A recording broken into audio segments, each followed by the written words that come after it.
Hello, and welcome to Children's Church. Let's look at our verse for today.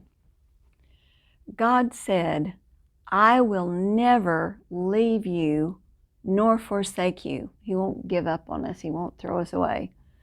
So we may boldly say, the Lord is my helper. I will not fear.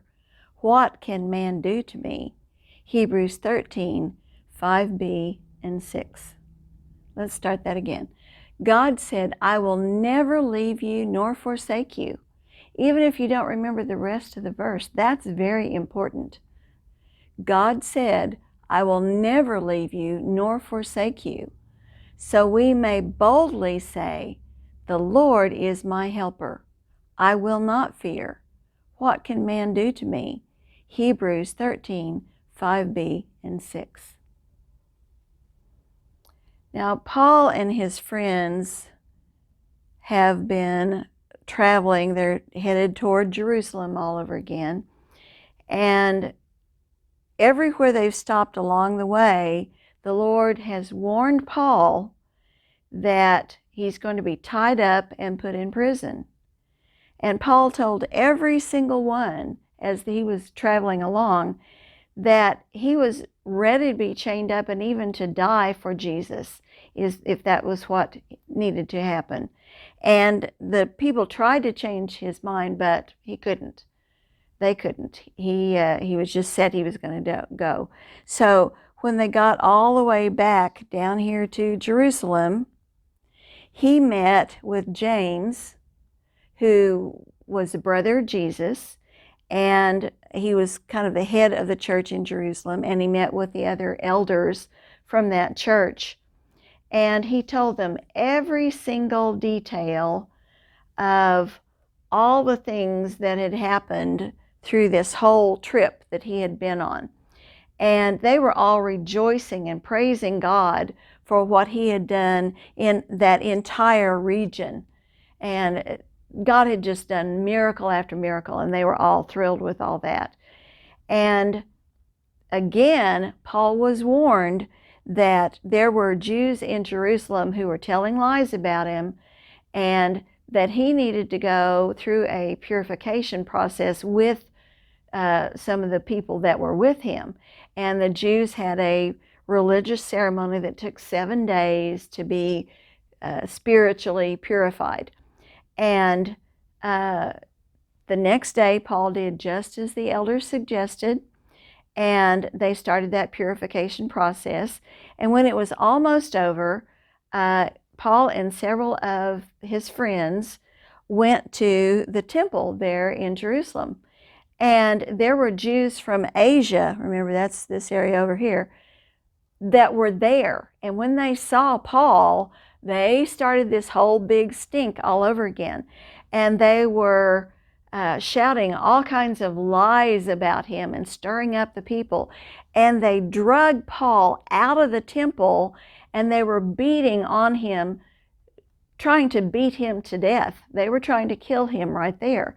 Well, this made a huge amount of noise, all this thing going on. And the Roman troops heard all this big uproar, and they sent their soldiers in to find out, what was going on. And the commander saw that Paul was being beaten to death, and so he had Paul arrested, which I find interesting because Paul was completely innocent and nobody else was arrested but him. Sometimes that happens. And when he was trying to find out what was going on, he told his men to bind up Paul and to beat him. Well, while they were tying Paul up, he spoke to the commander in the Greek language, which the commander understood, and he said, I'm a Roman citizen, and I have not had a trial. What right do you have to tie me up and beat me? Well, that scared the commander, because a Roman citizen had rights and privileges that nobody else had. And So they untied Paul, and he said, I want to speak to the people. Well, here's Paul, and he is talking to the people, trying to get them to understand about his life. And he told them everything about his childhood, how he grew up wanting to be the best Jew he could be, and how he had arrested people that were Christians and put them in jail, put them in prison. And he told them everything that had happened in his life. He told them about Jesus meeting him on the road to Damascus, and how he had come to learn about Jesus, who he was, that he was the Son of God.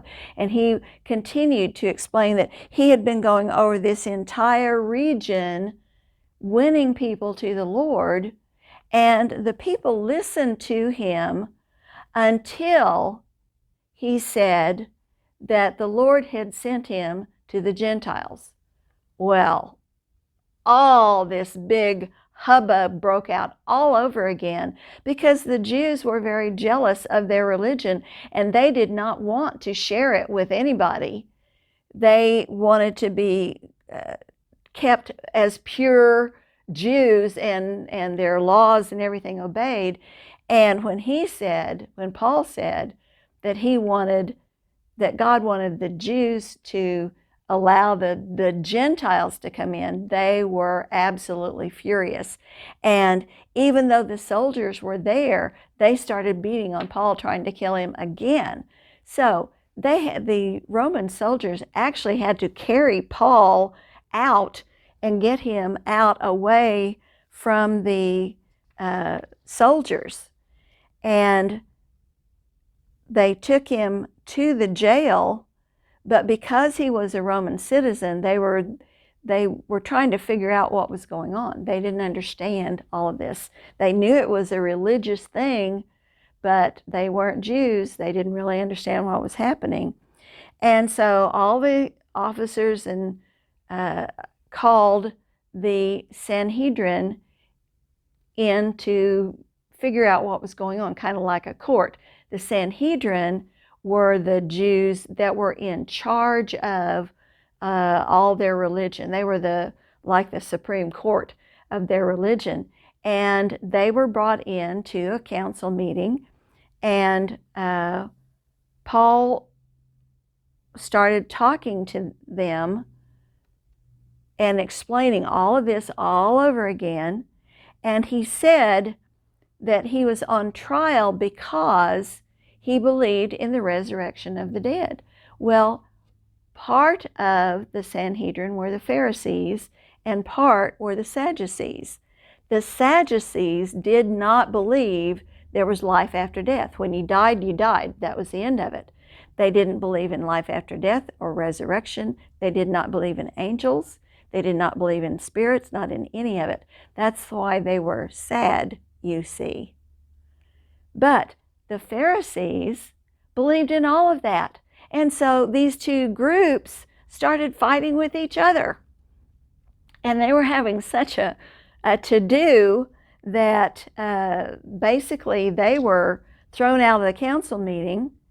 And the very next night, Paul was still put in jail because they didn't know what to do with him. And the Lord stood next to Paul in his jail cell, and he told him to take courage. He said that he would need to testify in Jerusalem, and he would be testifying all the way in Rome. And this was Jesus prophesying to Paul that he was going to be a prisoner and taken to Rome just to find out about all that. Now, from that time till now, there has been persecution.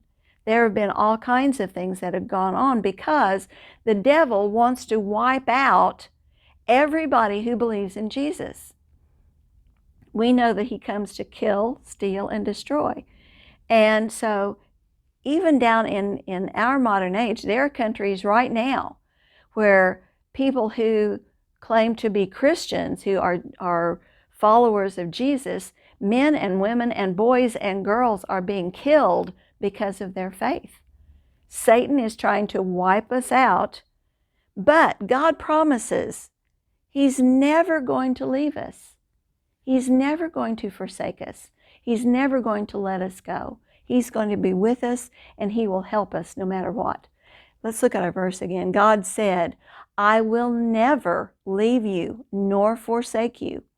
So we may boldly say, the Lord is my helper. I will not fear. What can man do to me? Hebrews 13, 5b and 6. Now I have a project, and you're going to need your parents' help with this. Let me grab this. Now, first of all, we're going to be making a time capsule. A time capsule is something that you put things in, and then you put it away for a certain amount of time, and then when that time is up, then you get it out and open it up and see what was in it. And you can use any big envelope. I have some here that are pretty good size, but I really like to use, this is called a manila envelope. And on the outside, I put, this is a time capsule for, and you can put your name in there, to be opened in the year 2040. That's 20 years from now. When Paul was a little boy, do you think he knew all the stuff that was going to happen to him as he was growing up?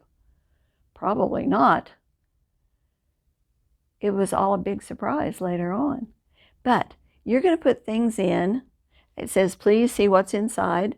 And then I wrote, today's date is, and you want to put whatever day you're working on this, put that date in there. On this day, I am how many years old? Whatever your age is. Okay. Inside this, you take a sheet of paper, and the first thing you do is write out your whole name and make it your best handwriting. So you'll look proud of yourself when you when you look back at this later. And then whatever today's date is, and then make a picture of yourself. I drew me, and I wrote what I want to be when I grow up. I always wanted to be a teacher. And even when I was little, I always wanted to be a teacher. And then I wrote some facts about me. I told how tall I was. I told that my favorite color, what kinds of foods I like. And on the back side of it, put a picture of you, a recent picture of you. And write, this is me now. So you'll remember what you look like 20 years from now. And then trace your hand. And I wrote, this is what I will look like in 20 years. And I drew what I think I will look like in 20 years. Okay, then on the back, I drew my foot. Because you're going to grow in the next 20 years, and your foot's going to change just like your hand will. And you can also add things to this from birth till now. Maybe put in something that you wore when you were a baby, or pictures of you while you were growing up. This is why you have to work on this with your parents. They have to make sure that it's okay, whatever you decide to put in this time capsule. And anything that concerns you, and you can, maybe put a picture of you and your pet, or you and your best friend, or something like that. Anything that you want to include, and you put it down in your envelope. And you can decorate your envelope before you fill it. You can put, whatever pictures, whatever stickers, anything you want to on the outside. And another thing that I wanted to include is scriptures. Here are a list of some scriptures, and I'm going to read to you what those scriptures say. The first one is Jeremiah 29:11. It says, I know the plans I have for you, declares the Lord. Plans to prosper you and not to harm you. Plans to give you a hope and a future. That's our promise from God, that He's going to give us a hope and a future. And you're going to be opening this in 20 years in the future. The second one is today's verse. it says, I will never leave you or forsake you. And I just kept that part of it. You can write the whole thing if you want to. The next one says, it's Matthew 28:20b. And it says, I am with you always to the very end of the age. The next one is 1 Timothy 6:17b. Put our hope in God, who richly provides us with everything. Then Psalm 23:1. The Lord is my shepherd, I shall not want. Psalm 32:7. You are my hiding place. You will protect me from trouble and surround me with songs of deliverance. And Nahum 1:7 says, the Lord is good. He cares for those who trust him. Now, how does God care for you? He never leaves you alone. Even through all this, has God ever left Paul alone? Even when Paul was beaten or thrown in jail, was God forgetting about him and just leaving him there? No, God was with him even through the hard times. And over the next 20 years, you're going to find amazing times when God is going to be with you too. So when you're all through and you have everything in your envelope that you and your parents agree on, then you seal up the envelope and you give it to them and have them put it in a safe place so you can get it back in 20 years from now. It's a good project and I think you'll enjoy it. See you next time.